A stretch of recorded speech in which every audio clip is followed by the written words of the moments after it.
กับท่านสาธุชนผู้เจริญในศีลในธรรมที่รับฟังรายการนี้ทุกท่านทุกเจ้าพี่น้องทานาบุญทั้งหลายจะได้ยินเสียงตุรุงเป็นเสียงประกาศธรรมช่วยกันปลุกระดมรู้ปากันทำคุณงามความดีพยายามฟังแล้วพิจารณาจดจำไว้ถ้าสามารถปฏิบัติได้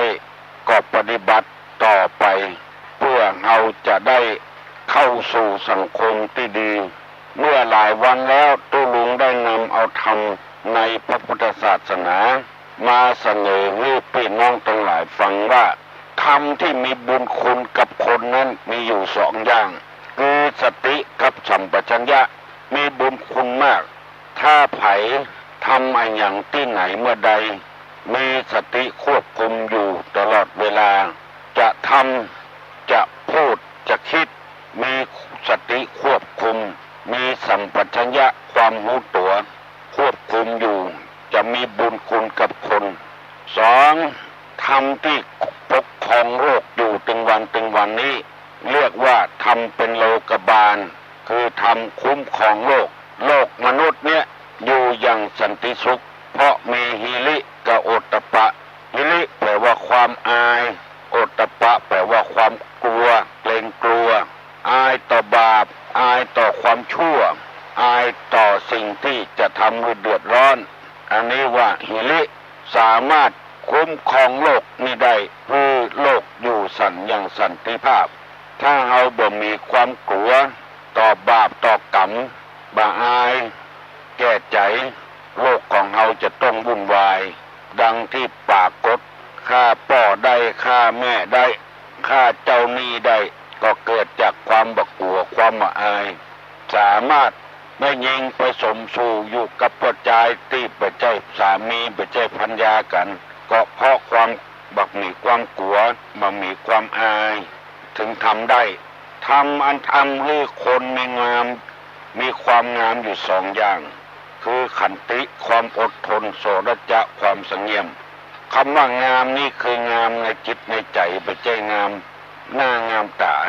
คนจะงามที่ใจใช่ใบหน้าคนจะสวยจัญญาใช่ตาหวานคนจะแก่ความรู้ยืนอยู่นานคนจะรวยสินทานใช่บ้านโตนี่เป็นตัวอย่างแล้วบุคคลที่หาได้ยากคือหมายความว่าจะปฏิบัติเสมอกันก็มีสองอย่างคือบุพการีกตัญญูกตเวทีกับบุพการีบางทีพ่อแม่เลี้ยงมาเราไม่ได้กินแหงลูกมันบางครั้งก็เอาให้คนอื่นเลี้ยงปิกมาลูกได้ดีหรือว่าทำดีหรือพ่อหรือแม่มันนี้เป็นต้นต่อไปนี้ตุลุงจะนำไว้พระเจ้าก่อนเนออะระหังสัมมาสัมพุทโธภควาพุทธังภควันตังอภิวาเทมิกราบสวากขาโตภควตาธัมโมธัมมังนัมมัสสามิกราบสุปฏิปันโนภควโตสาวกสังโฆสังฆังนะมามิกราบนะโมตัสสะภะคะวะโตอะระหะโตสัมมาสัมพุทธัสสะนะโมตัสสะภะคะวะโตอะระหะโตสัมมาสัมพุทธัสสะนะโมตัสสะภะคะวะโตอะระหะโตสัมมาสัมพุทธัสสะพุทธังสารนังกัจฉามิธัมมังสารนังกัจฉามิสังฆังสารนังกัจฉามิตุติยัมปิพุทธังสารนังกัจฉามิตุติยัมปิธัมมังสารนังกัจฉามิตุติยัมปิสังฆังสารนังกัจฉามิตติยัมปิพุทธังสารนัง กัจฉามิตติยัมปิธัมมังสรณังกัจฉามิตติยัมปิสังฆังสรณังกัจฉามิอิติปิโสภะคะวะอะระหังสัมมาสัมพุทโธวิชชาจารณะสัมปันโนสุขโตโลกาวิตูอนุตตะโลปุริสธรรมสารถิสัทธาเทวมนุษย์สานังพุทโธภคะวะเตสวากขาโตภคะวะตาธัมโมสันติติโกอากาลิโกเอหิปัสสิโกโอปันญิโกปัจจตังเวทิตาโปวินโยหิติสุปฏิปันโนภะคะวะโตสาวกสังโฆอุจุปฏิปันโนภะคะวะโตสาวกสังโฆญาญาปฏิปันโนภะคะวะโตสาวกสังโฆสามิจิปฏิปันโนภะคะวะโตสาวกสังโฆญาติตังจัตตาลิปุริสายุคานิอัตถปุริสาปุกาลาเอสะภะคะวะโตสาวกสังโฆอะหุไนโยปะหุไนโยตะขิไนโยอัญจลิกาลนิโยอนุตตะลังปุญญาเขตังโลกัสสาติกราบหนึ่งกราบสองกราบสามเอาแล้วพี่น้องทั้งหลายเอาได้ไหว้พระแล้วอย่าไปลืมเนื้อกระถางปาหูลุกมาเมื่อเจ้าน้ำล้างหน้าตบหัวตัวเองปามานาพามานาพามานาอุกะสะนะตุเอพามานาอุกะสะนะตุเอพามานาอุกัสสะนะตุเอเป่าใส่น้ำเอาล้างหน้าตบหัวตัวเองไปที่ไหนบะหมี่มันมาขับขวางหน้าขวางตาเพราะคาถานี้พระพุทธเจ้าชนะมารนดมีองคุลิมานเป็นต้นในปาหุงนี่เองต่อไปนี้จะได้เอาธรรมมาบรรยายให้พี่น้องทั้งหลายได้ฟังว่ารัตนะคือแก้วสามดวงนี้มีหนึ่งพระพุทธเจ้าสองพระธรรมสามพระสงฆ์แล้วคุณของรัตนะมีอยู่สามอย่างพระพุทธเจ้านี้รู้ดีรู้ชอบด้วยพระองค์เองแล้วสอนให้คนอื่นรู้ดีรู้ชอบอันนี้คุณของพระพุทธเจ้าคุณของพระธรรมนี้สอนเพื่อคนปฏิบัติรักษาบ่ได้ตกไปในที่ชั่วสามพระสงฆ์ปฏิบัติชอบตามคำสอนพระพุทธเจ้าแล้วเอา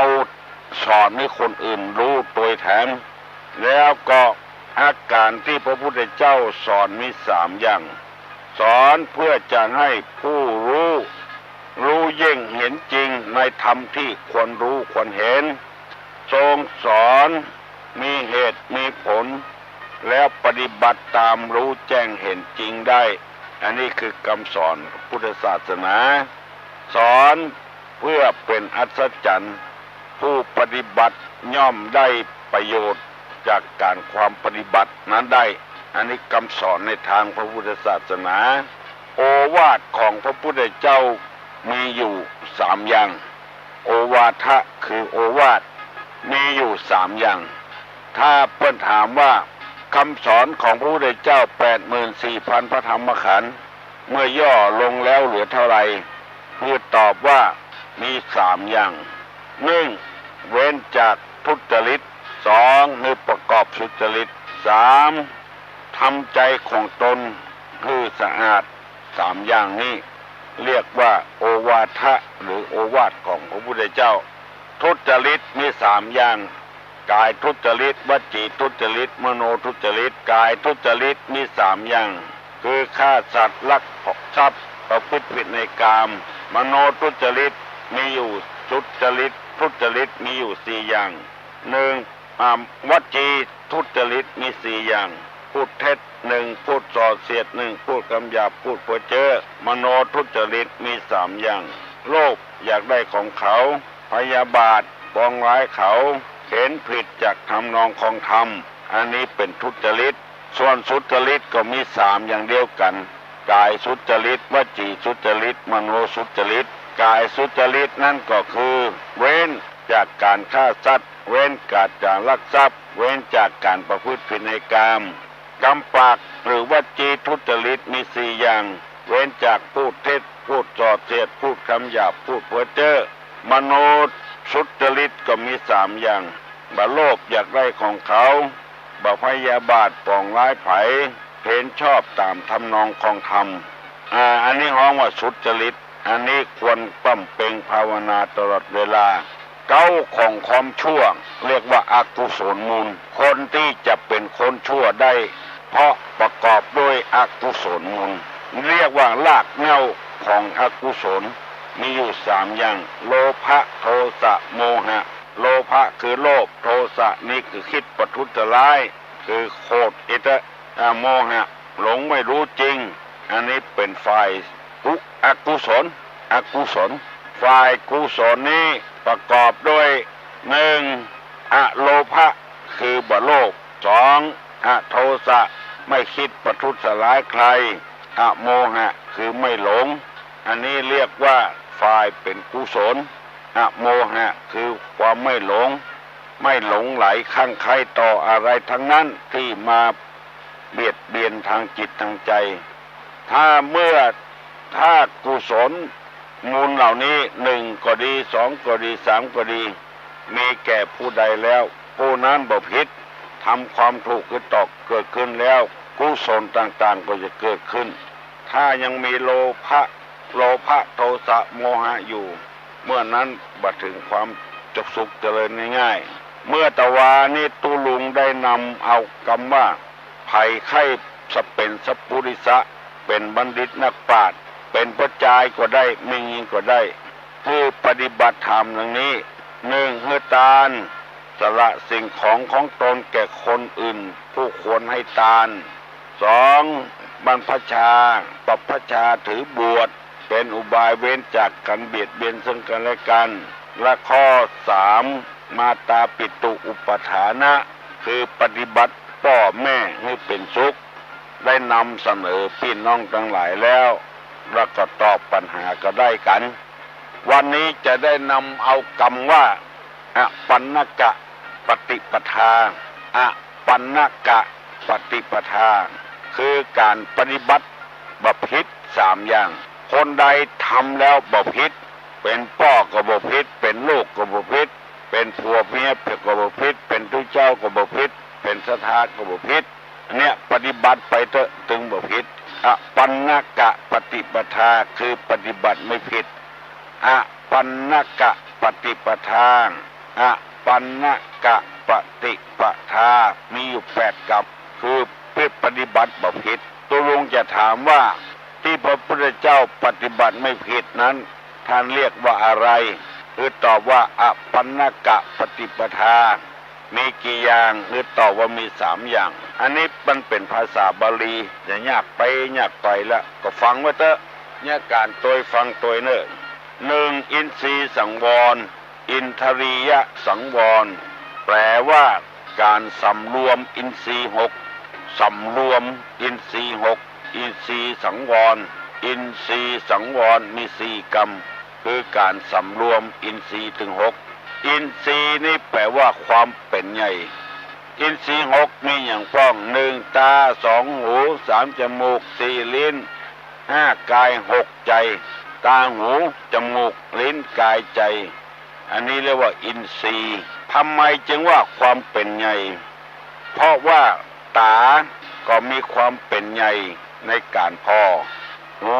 ก็มีความเป็นใหญ่ในการฟังจมูกหรือหูดังมีความเป็นใหญ่ในดมกลิ่นลิ้นมีความเป็นใหญ่ในการสัมผัสกับรสเค็มรสเปรี้ยวรสหวานรสขมรสผล อันนี้หูติลิ้นกาย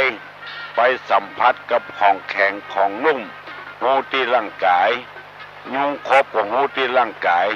ตาบ่หูหูบ่หูเรื่องไปหูที่ร่างกายเพราะมันคบมันเจ็บลิ้นอากายใจนี่สัมผัสกับสิ่งต่างๆมีความนึกหูนึกหูเป็นเรื่องของทางจิตทางใจตาหูจมูกลิ้นกายใจเป็นว่าให้สำรวมตาหันหูอย่าไปเมาอย่าไปหลงไหลให้สำรวมมันไว้คนที่บ่มีสำรวมเนี่ยเพราะตาหันก็ใครได้ละเอาซื้อบ่ได้ก็จะลักจะจกของเปิ้นอันนี้เรียกว่าบ่สำรวมสำรวมตาไว้หันแล้วก็หันด้านนะบ่ใครได้ของไผละบ่เอาไปสู่ในจิตในใจละหูได้ยินเสียงที่ม่วนก็ใครได้ละถูกตัวใดแปลงตัวใดบอกว่าซื้อเมื่อลุนมาก็เดือดร้อนหูดังดมกลิ่นดอกไม้ดมกลิ่นเหม็นกลิ่นหอมพอเปิงใจแล้วก็ซื้อละตัวใดบอกว่าเล่นไปสัมผัสกับรสอาหารเปรี้ยวกาขมกาหวานกามันกาอย่างที่ปากันไปกินอาหารในบาร์ในร้านอาหารราเสียงต่างนักมาสำรวมกายไปสัมผัสรสนั้นนุ่มอันนวลมีใจแค่ได้ผ้าสลีที่นอนในการอย่างการซื้อเอามาซื้อผ่อนก็เดือดร้อนเพราะบ่สำรวมใจนี้ก็ต้องสำรวมมันเผ็ดมันเค็มมันหูอยู่ที่ใจปุ่นก็ต้องใจนี่เป็นผู้สำรวมมันไว้ถ้าบ่สำรวมมันเดือดร้อนอันนี้ห้องว่าสัพพุริสะอาปันนกะปฏิปทาปฏิบัติบ่ผิดถ้าสำรวมไว้อันนี้เรียกว่าอินทรีย์สังวรสองโภชเนมัตตัญญุตารู้จักประมาณในการใจรู้จักประมาณจะไปกินนักจะไปกินน้อยกินหม้อปองให้พอดีจะปฏิรสชาติอาหารนักเกินไปจะเกิดกิเลสขึ้นแล้วอันที่สามเรียกว่าชาคะนิยานุโยคประกอบความเพียรเพื่อจะชำระใจให้สะอาดให้หมดจดให้ผ่องใสไม่เห็นแก่การนอนมากนักคือมีความเพียรชำระใจให้หมดจดจากเครื่องสมองไม่เห็นแก่นอนบะหันกับความขี้ค้านเกินไปอันนี้เรียกว่าปฏิบัติบ่ผิดแล้วถ้าผู้ใดยังปฏิบัติผิดอยู่บ่มีสังวร บ่มีสังวรอินทรีย์หกตาหูจมูกเล่นกายใจผิดแล้วโภชเนมัตตัญญุตาบ่ฮู้จักประมาณในการกินก็ผิดแล้วบ่ประกอบความเพียรมีแต่ความขี้ค้านก็ผิดแล้วอยู่แล้วก็ขวางโลกเอาแล้วตู้ลุงได้นำเอากรรมมาเสนอให้แก่พี่น้องทั้งหลายธรรมะคำสั่งสอนกูเจ้าใครจะไปเบื่อเนอะตามที่ได้ทำมาตั้งแต่วันแรกจนถึงวันนี้ก็ยังไม่มีไผเบื่อเตื้อมีคนซ่องสรรเสริญยกยออยู่ตลอดเวลาว่าตอนเจ้าตู้ลุงเอาคำสั่งคำสอนมาแนะนำเพิ่มเติมให้แก่พี่น้องทั้งหลายกรรมที่ดีอยู่แล้วก็พยายามฟังต่อไปแถมอย่าไปละไปขว้างเพราะว่าอานิสงส์ในการฟังนั้นมันมีหลายอย่างมี4อย่างด้วยกัน1ผู้ฟังย่อมได้ฟังสิ่งที่อย่าบ่เคยฟัง2สิ่งใดเคยฟังแล้วบ่เข้าใจชัดย่อมเข้าใจสิ่งนั้นชัดขึ้น3บรรเทาความสงสัยเสียได้และ4จิตของผู้ฟังย่อมผ่องใสถ้าห่มฟังก็ย่อมจะผ่องใสสะอาดหมดจดผ่องใสอันนี้คืออานิสงส์ในการฟังถ้าฟังบดีก็บ่ได้ปัญญาเมื่อตวาได้เอากรรมบักเก่ามาเสนอว่าของบดีมีอยู่กี่อย่างและเอาอย่างพ่องตะกรรมตุลุงจะถามเนอะตึดกระแสแผ่งูตวานรานผนมถมสมุทรพุทธรณีคุยสมณะอันนี้เป็นกรรมบดีเนี่ยตึดกระแสแผ่ตอนรานผนมถมสมุทรพุทธรณีคุยสมณะอันนี้ตุลุงได้นำเสนอไปแล้วใครจำได้ กำเดียวรอตอบคำถามตุลุงเนอะตุลุงจะถาม แล้วก็จะถามปัญหาก้อมๆย่อยๆคือฟังบาเดียวนี้จะได้เอากรรมว่าอย่าไปตึดห่างต่ออย่าไปล่อห่างแถนอย่าไปจิห่างต่ออย่าไปล่อห่างแถนจำไว้ดีๆเนอะคนบักเก่าเพิ่นว่าอย่าไปจิห่างต่ออย่าไปล่อห่างแถนต่อนี่เป็นแมลงที่มีพิษแถนก็อย่างเดียวกันมันมีพิษถ้าไผ่บ่งหูไปจิก็ใส่มันจะขางแหงมันจะห่วงแหงมันแล้วมันจะจี้คนนั้นโบราณเปิ้นว่าอย่าไปจิหางต่ออย่าไปล่อหางแถนอย่าไปเนี้ยหันก็หันนั่นละจะไปจิไปล่อมันแล้วมันจะครบแต่นี่ยังบ่พอใดต่อนี่ถ้ามันครบแล้วมันกัดปิดมันขึ้นเคยได้ยินหลายเตื้อแล้วคนตายกับต่อกับแตนนี่นักแตนจี้นี่มันจี้ติดตาพุ่นถ้ามือตาตุบตาเจ็บตาแสบมันก็แปลกอยู่นะที่อื่นมันก็ว่าล่ำจี้ไปจี้ที่แกันตาพุ่นอุปมาฉันใดเฮาโหว่าคนนี้มันสวกคนนี้มันบอกคบไผคนนี้มันคิจิบ่หุมกินบ่หุมตาลจิบาดจิแหงเฮาจะไปล่อมันจะไปจิมันปล่อยมันอยู่ตามหน้าที่ของมันทั้งเถอะเพราะมันห่วงมันขังลูกสาวเปิ้นงามเปิ้นขังลูกสาวเปิ้นอย่าไปจิอย่าไปจี้อย่าไปแค่ได้ล้ำไปถ้าจี้เอาเรื่องแล้วเป็นพิษเป็นภัยกับตัวเองป้าจายนี่เป็นฝ่ายที่ต้องคุ้มครองดูแลไม่ยิงปกปักรักษาไม่ยิงจะว่าเป็นฝ่ายได้เปรียบก็ได้เปรียบเมื่อเอาความเป็นเปรียบของเฮานะไปล่อไปเล่นลูกสาวเปิ้นกำเดียวโดนข้อหาพรากผู้เยาว์ข้อหาข่มขืนไปติดคอกบ่ได้อย่าไปใกล้ไปก่ายมันเมื่อเจ้าของมันคือพ่อคือแม่เปิ้นขางลูกเปิ้นขางก็จ้างบ่ขางก็จ้างอย่าไปตามใจของตัณหากิเลสเนี่ยมันจะเดือดร้อนของใจไม่สอยราคาแพงถ้ามันสูญมันหายไปเขาก็เสียดายเอาของที่มันแบบแพงมาแต่งมาย่องมากินมาใจปฏิบัติอย่างอี้เตอะบอกฮิตตุลุงได้นำกรรมมาเสนอลูกหลานทั้งหลายได้ฟังอย่าไปจิหางต่ออย่าไปล่อหางแตนอันใดที่มันเน็ตมันเดือดร้อนนั่นจะไปจิไปจี้มันจะไปล่อมันถ้ามันจิมันจี้แล้วมันเดือดร้อนอย่างละอ่อนตีไล่ฟันเปิ้นเอาลูกเปิ้นมาเนี่ยบดีประดักเนี่ยติดคอกมันบอกกุ้มกล้าเฮาทำบ่ถึงชั่วโมงแล้วเอาตัวเขาเนี่ยไปทรมานอยู่ในคอกเป็น3 ปี 4 ปี 5 ปีต่างที่ดีที่สุดแล้วก็จะไปยุ่งกับมันความชั่วต่างๆเหมือนกับห้างต่อห้างแตนห้างต่อห้างแตนความชั่วทางกายทางปากทางใจเพราะฉะนั้นอย่าไปกึดหามันจะไปล่อหามันจะจี้หัวมันจะเดือดร้อนคำสอนมีต่างๆนานาอันนี้เป็นต้นคำสอนซึ่งเอาโมโหอวิชชาคือความโมโหมาปิดบังเอานึกว่าเป็นอย่างคนเนี่ยคือคนฆ่าคนนะอาชีพของเปิ้นคือการสอบสวนตำรวจทหารบ่ใช่ว่านับได้นับยับนับได้นับจับบ่ได้จะต้องมีหลักมีฐานก่อนขออนุญาตจากศาลพูดก่อนจับคนนั้นคนนี้นับได้นับจับไปเลยก็จิหางต่อล่อหางแตนนะ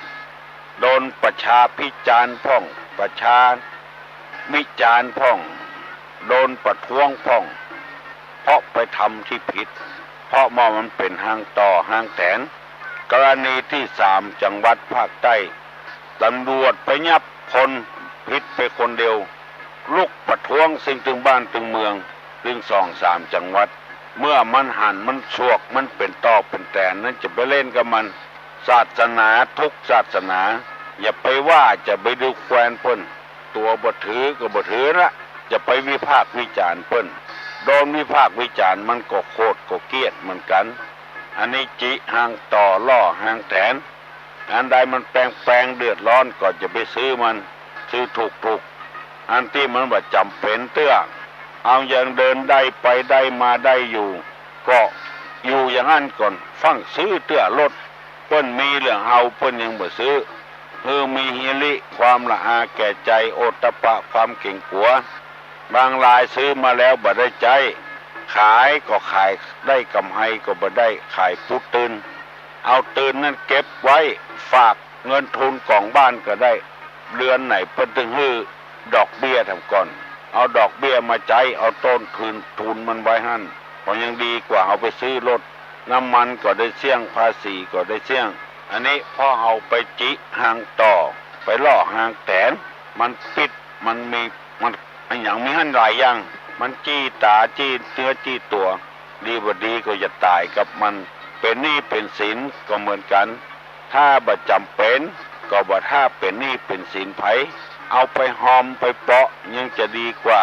นี่เป็นหนี้อย่างหวยติดเคล็ดตั้งใต้ก็เป็นตั้งเหนือก็เป็นมันมีเครดิตมันมีอำนาจวาสนาแล้วอันนี้เพื่อนห้องวัดจิหางต่อล่อหางแตนตุลุงนำมาเสนอไว้นี่เพื่อเตือนสติปัญญาของพี่น้องวงศาคณาญาติได้อยู่อย่างมีความสุขบานหวานใจบ่มีเจตนาจะไปว่าอย่างอื่นเจตนาอย่างเงี้ยมีความสุขเป็นคนดีว่านอนสอนง่ายใครได้ผัวที่ดีเอื้ออารีอบอ้อม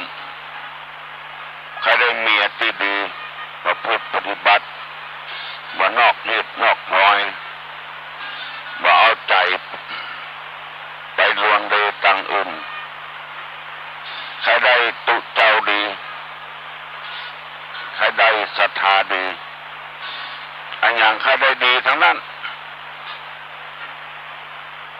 แต่แล้วความดีนี่มันเกิดจากที่ไหนบัดใจว่าคนดีนี่เกิดจากความร่ำรวยอย่างเดียวคนดีนี่เกิดจากมียศถาบรรดาศักดิ์เป็นนายนั้นนายนี้อย่างเดียวคนที่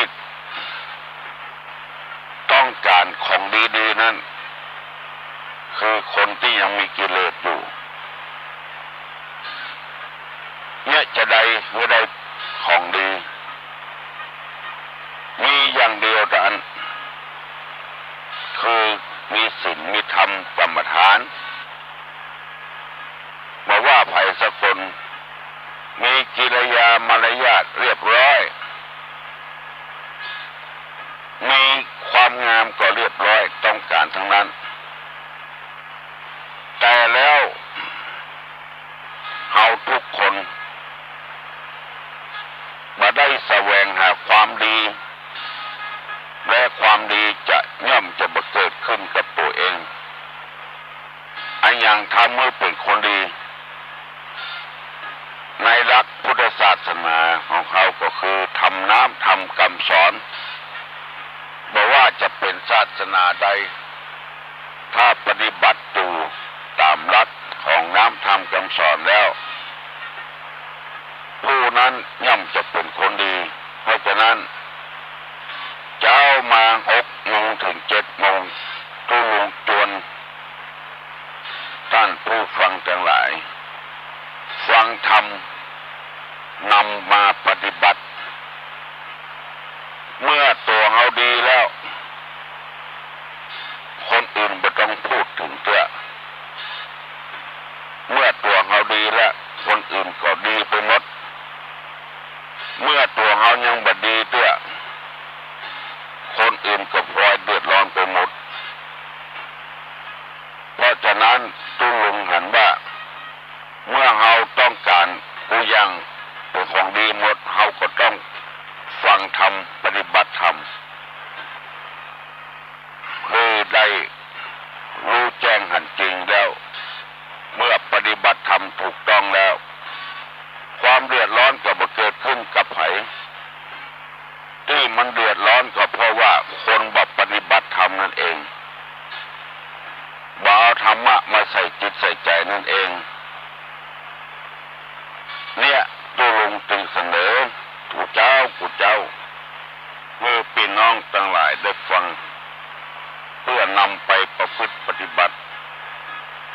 ต้องการคนที่มีบุญต้องการคนที่มีศีลมีธรรมได้นำเสนอเมื่อตะวานี้ว่าอัปปนกะปฏิภาณปทาคือการปฏิบัติประพฤติมีอยู่3 อย่างเบิ้นถ้ามีเวลาตุลุงจะถามการปฏิบัติที่บัตคือถูกตามทำนองของธรรมเรียกว่าปฏิบัติประพฤติมี3 อย่างคืออย่างพ้อง 1. อินทรีย์สังวรอินทรีย์สังวรส่วนแปลว่าสำรวมอินทรีย์มี6 อย่างคือตาหูจมูกลิ้นกายใจอันนี้ว่าอินทรีย์6สำรวมการสำรวมนี่คือการแบบไว้ตัวใจมันตาหันหูแบบไปตัวใจมันว่าใครได้ถ้าเอาไปตัวใจมันเดือดร้อนหันสะปะสะปุนไม่ยิงหันประจายหันไม่ยิงหรือว่าประจายไม่ยิงไปหันของเปิ้นใครได้มาเป็นของตัวไปซื้อกับบุมีสตางค์ก็หาวิธีลักยกมาเปิ้นหาวิธีกาของเถื่อนเพื่อจะได้ของที่เราต้องการนั้นมาเป็นของเราให้แอวให้แหวงเมื่อค่ำเมื่อคืนกินแอวบัดได้เนี่ยการหนึ่งบุเนี้ยคือตาไปหันใส่ของที่เราต้องการเลยไปลักไปจบเป็นมาบางทีก็บุกเปิ้นตีเปิ้นอันเนี้ยเป็นทางที่ผิดทางนั้นคนที่ดีนี่เมื่อไปหันแล้วจะสำรวมเอาคือเมื่อเขาบ่มีเขาบ่เป็นยังมันไม่ได้ตายหรอกต้องสำรวมนี่ก็คือพยายามมาให้ใครได้ไปพออันอื่นพูดถึงอันอื่นอันนี้เรียกว่าอินทรีย์ตานี่เป็นอินทรีย์มีความเป็นไงในการพอการหันสำรวมมันไว้บัดให้ใครได้เพื่อน2หูได้ฟังให้ฟังจนบดึกบดื่นบอกว่าเมื่อใดฟังเสียงเพลงข้ามมาก็ไปไปติดเพลงมาสำรวมไว้หูดังดมกินน้ำหอมขวดตัวใดก็ซื้อมาตาตัวเก่าก็หูดังไปประสบกินมาสำรวมบัดนี้พ่อแม่เป็นเอาไปหุงยาเสี่ยง30 บาทกว่าเดือดเราเอาไปซื้อของมันนั้นแปลงแสนแปลงก็บ่เดือดอันนี้ที่ทำมันทำมาถูกต้องถ้าทำถูกต้องก็สำรวมตาหูจมูกลิ้นกายใจมันนี่สำรวมมันไว้บัดถ้าไปตามใจมันอันนี้เรียกว่าอินทรีย์สังวรสำรวมอินทรีย์6จังเปิ้นก็จังจนเขาต้องเขาใส่หันที่ไหนก็จะบุกจะฆ่าเปิ้นอันนี้ก็มาสำรวมเพราะฉะนั้นคนใดสำรวมได้คนนั้นปฏิบัติถูกต้องละ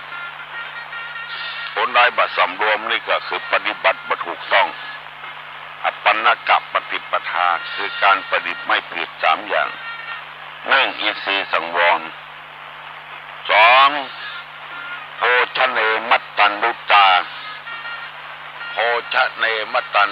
ญุตารู้จักประมาณในการกินอาหาร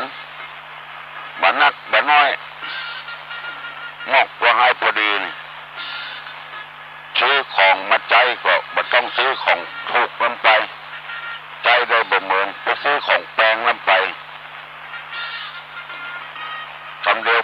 นั้นเอานี่บังคับพวกเก่าจนพอไปลักไปจกของเพิ่นเอามากินมาใจ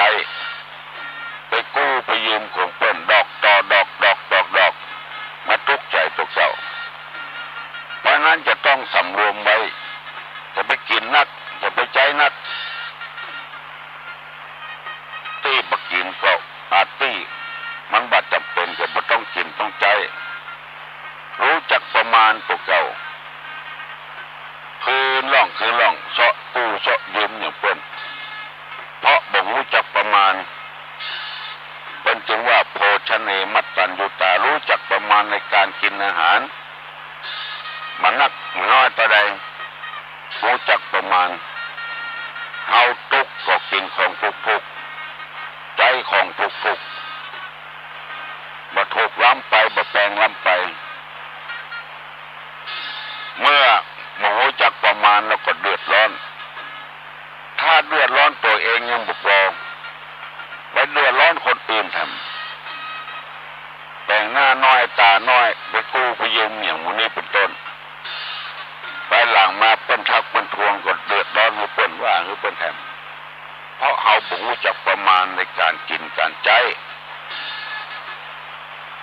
อันที่สามเรียกว่าชาคะริยานุโยคชาคะริยานุโยคคือประกอบความเพียรเพื่อชำระใจให้หมดจดไม่เห็นแก่การแก้วการนอนมากนักชาคะริยานุโยคประกอบความเพียรเพื่อจะชำระจิตใจให้หมดจดผ่องใสไม่เห็นจะนอนมากนักคือพยายามทำความเพียรบางคนนี่ไม่ได้ฟังไผสอนเอาใจตัวเองว่านักก็บ่เอาเบาก็บ่สู้อันนี้คือลมจบตุลงนำเสนอคือพี่น้องทั้งหลายพากันปฏิบัติธรรมฟังและปฏิบัติธรรมเพราะถ้าใจบ่สู้แล้วก็กายก็บ่สู้ละหมู่นี้เป็นต้นได้นำมาเสนอให้พี่น้องทั้งหลายพิจารณา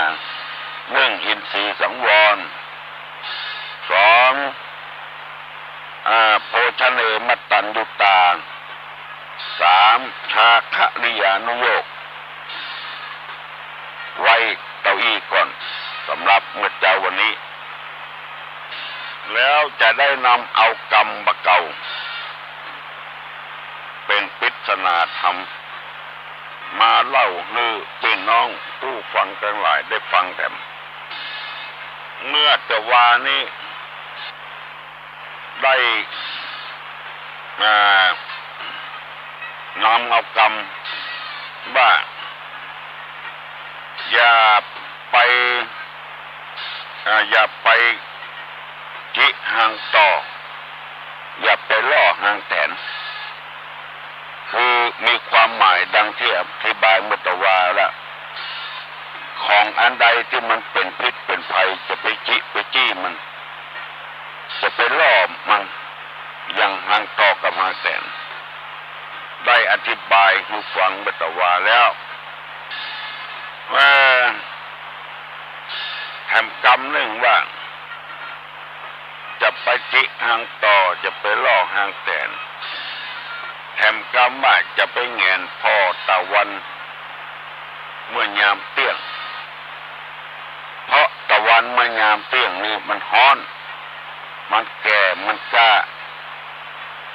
ถ้าไปแงนพ่อมันจะปวดตาเขาทำให้ตาแดงจะไปแงนพ่อปวดลำคอตัวอันนี้เป็นข้ออุปมาอย่าไปจุจะไปจิหางต่อจะไปล่อหางแสนอย่าไปแงนพ่อตะวันเมื่อยามเตี้ยงแล้วก็ทำกรรมเนี่ยจะไปเงี่ยงหูฟังกำเล่าเพิ่นเล่าขวัญกัน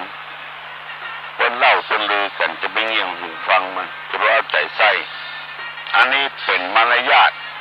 ของคนไทยตะวันเมื่อกลางวันนี่มัน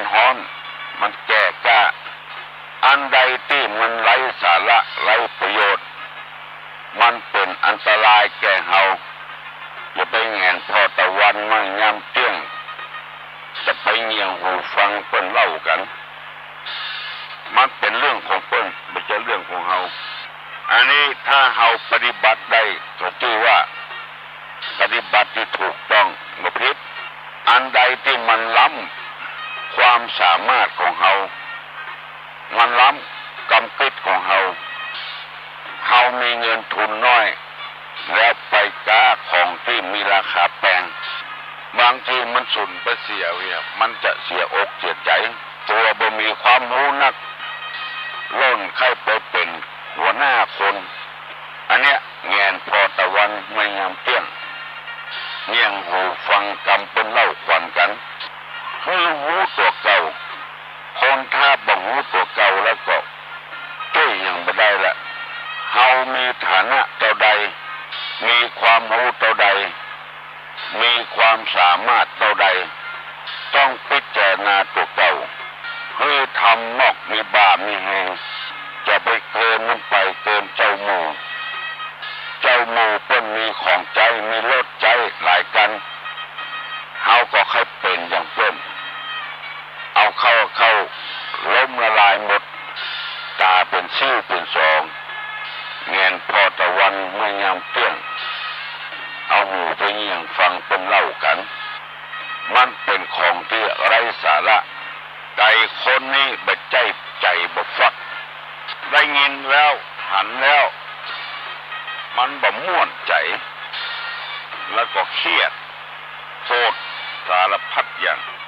มีในใจหันประตกประเสียงตัวลุงนำมาเสนอให้พี่น้องทั้งหลายฟังพิจารณาขอให้อยู่ดีมีสุขอายุมั่นขวัญยืนให้มากล้าขึ้นใจมันสมองให้ไม่โชคมีลาภทุกคนสัพพิติโยวัจจันตุสัพพะโรโกวินัสสตุมาเตภวะตวนตาลาโยสุขีติคายุโกภวะอภิวาธนะสีริจานิจังวุธาปิจายิโนจัตตาโลธรรมาวัฏันติอายุวันโนสุขังพลา